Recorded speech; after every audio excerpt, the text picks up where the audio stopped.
Bombastic side-eye, criminal offensive side-eye.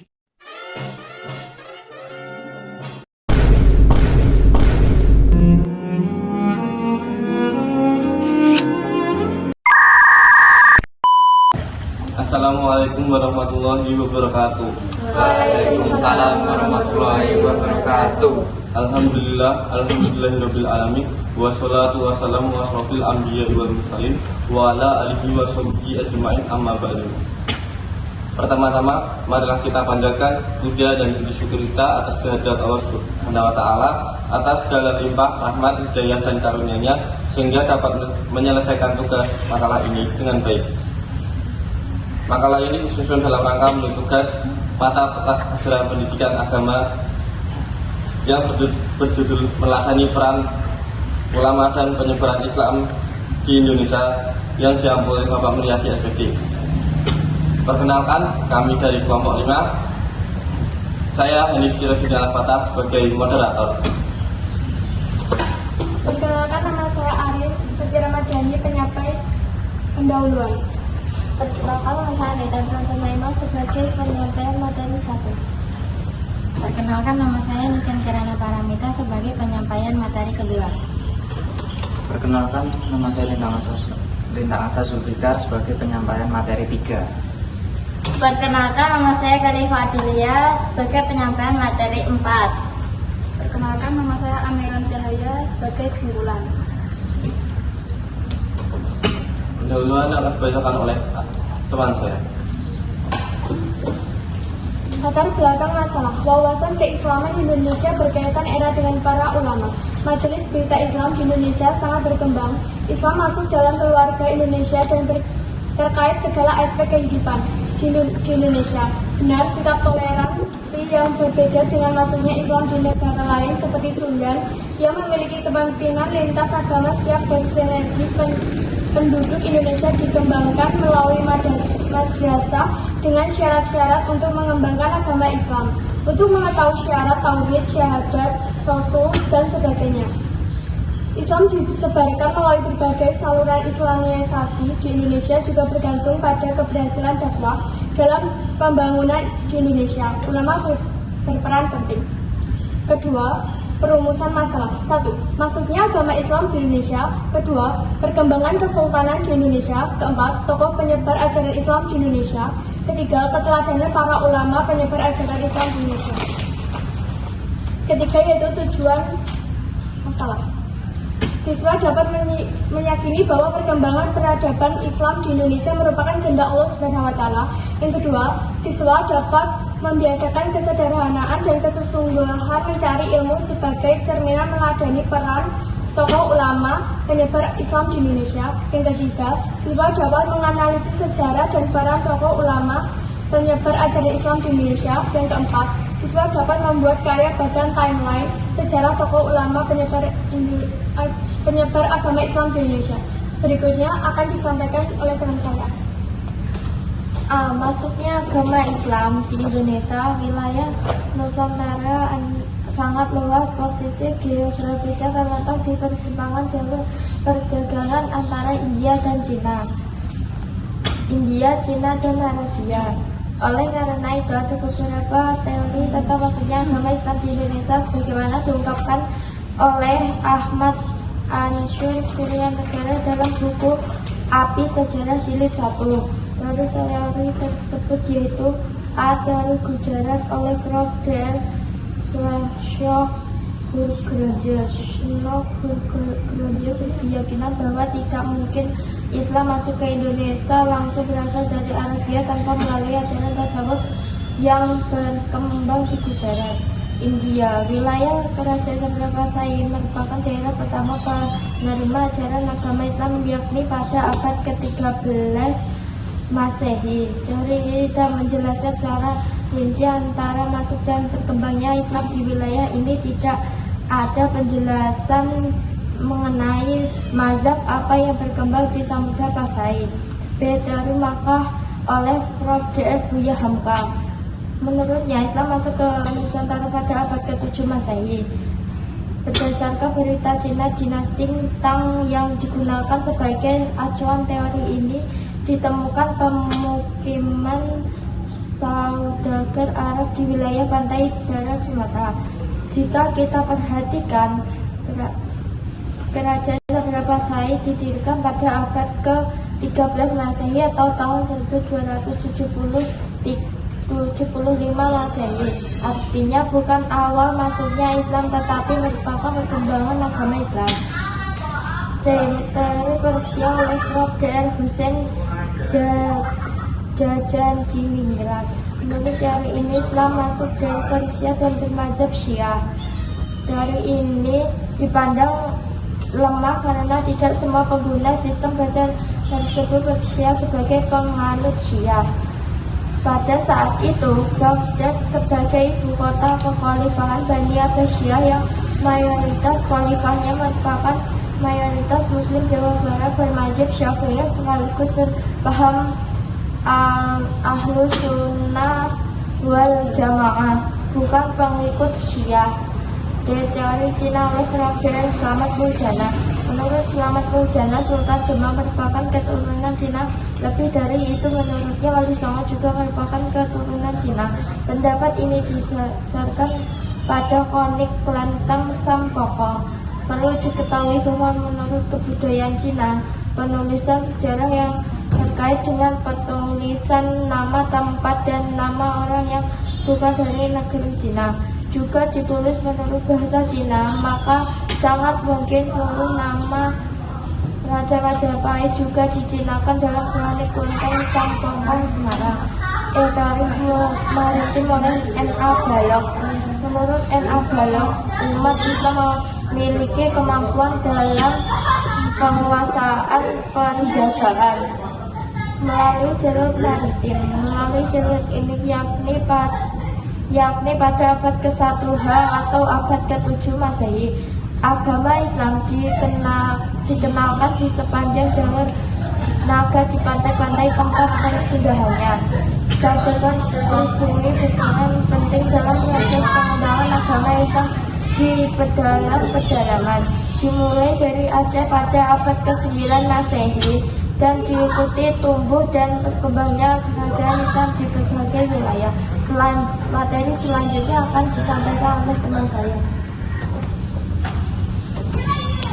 Perkembangan Kesultanan di Indonesia. Islam adalah kurun waktu pasca perkembangan agama pada saat umat Islam telah membangun kesultanan sebagai bentuk kekuasaan politik. Contohnya Kesultanan Samudra Pasai di Sumatera Utara pada abad ke-13 Masehi, Kesultanan Leran di Gresik, Jawa Timur pada abad ke-11 Masehi. Salah satu motif para raja memeluk Islam sebagai untuk mempertahankan kekuasaannya karena mayoritas rakyatnya sudah memeluk Islam terlebih dahulu. Tumbuhnya Kesultanan Islam di Indonesia tidak dapat dilepaskan dari sebab timbulnya politik luar Indonesia. Periode Khulafaur Rasyidin, Bani Umayyah, Bani Abbasiyah, Fatimiyah hingga Kesultanan Turki Utsmani.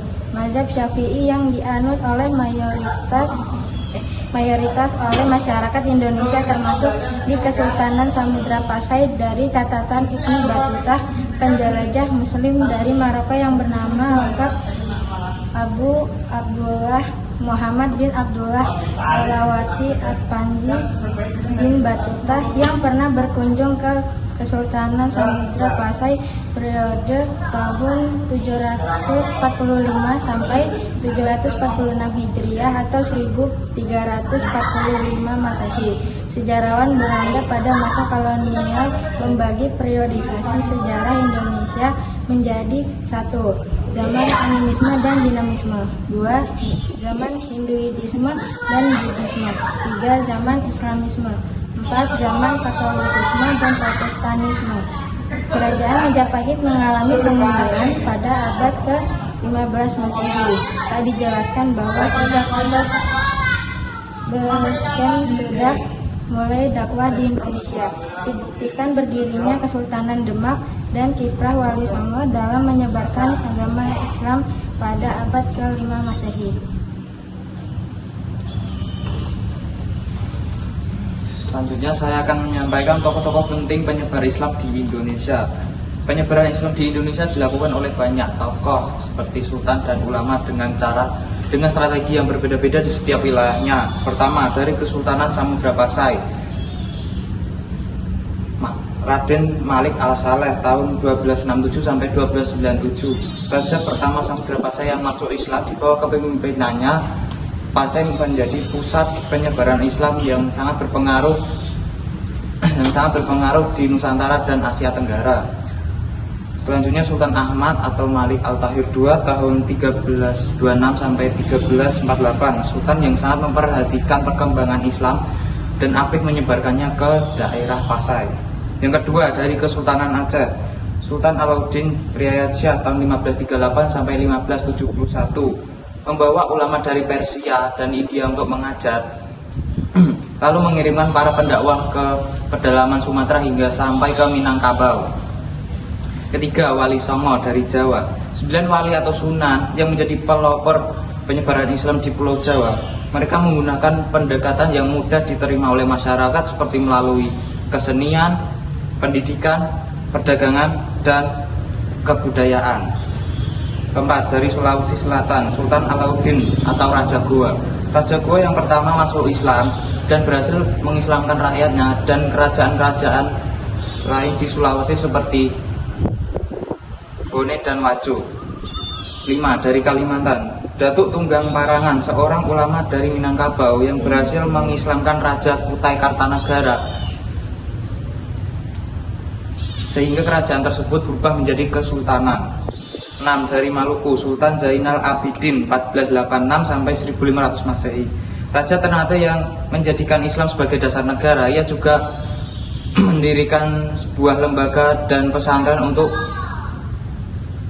mengawasi pelaksanaan syariat Islam.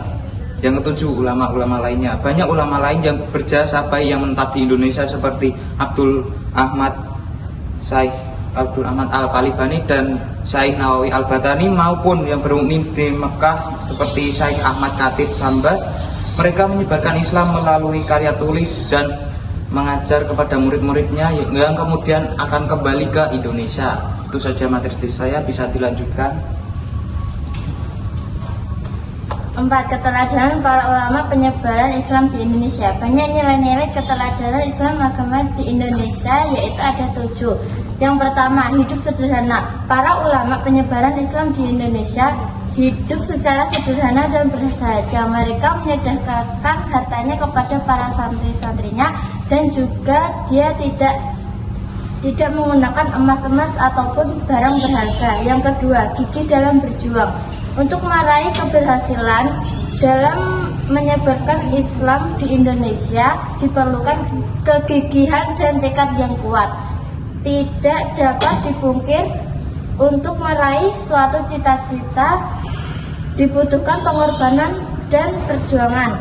Yang ketiga, menguasai ilmu agama secara luas. Menyampaikan ajaran Islam kepada masyarakat yang sudah beragama bukanlah persoalan yang mudah. Para ulama melakukan penyebaran ajaran Islam dengan tradisi lokal. Menyebarkan ajaran Islam kepada masyarakat dengan cara yang mudah. Yang keempat, produktif berkarya. Para ulama sangat produktif berkarya lewat ilmu pengetahuan dan amal saleh, dan banyak kitab-kitab yang dipelajari terus-menerus oleh santrinya dengan cara membaca dan mempelajarinya. Yang kelima, sabar. Ujian dengan cobaan yang dialami oleh para ulama penyebaran Islam di Indonesia berhasil dilalui dengan kesabaran. Salah satu hikmah adanya tersebut adalah dapat diketahui tingkat keimanan seseorang. Yang keenam, menghargai perbedaan.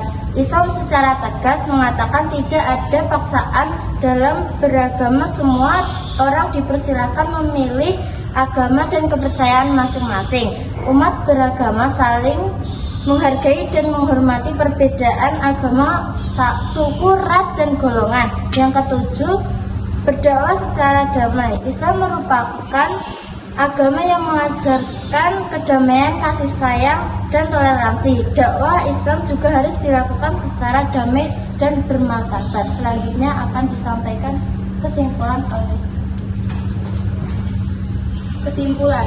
Pembaca diharapkan dapat mengetahui sejarah perkembangan Islam di Indonesia, mengetahui bahwa penyebaran Islam di Indonesia banyak menggunakan strategi, mengetahui bahwa dakwah yang diterima masyarakat adalah dakwah yang dilakukan secara damai, mengetahui bahwa umat Islam memiliki kewajiban untuk mendakwahkan ajaran Islam, dan dapat meneladani model dakwah Wali Songo yang menekankan kepada gemar membaca dan mempelajari Al-Quran, berdakwah menggunakan masjid dengan menjadikan keteladanan perilaku berdakwah dengan media sosial. Sekian dari kelompok kami. Apabila ada salah kata mohon dimaafkan, dan jika ada pertanyaan bisa ditanyakan di kolom komentar. Wassalamualaikum warahmatullahi wabarakatuh. Waalaikumsalam warahmatullahi wabarakatuh.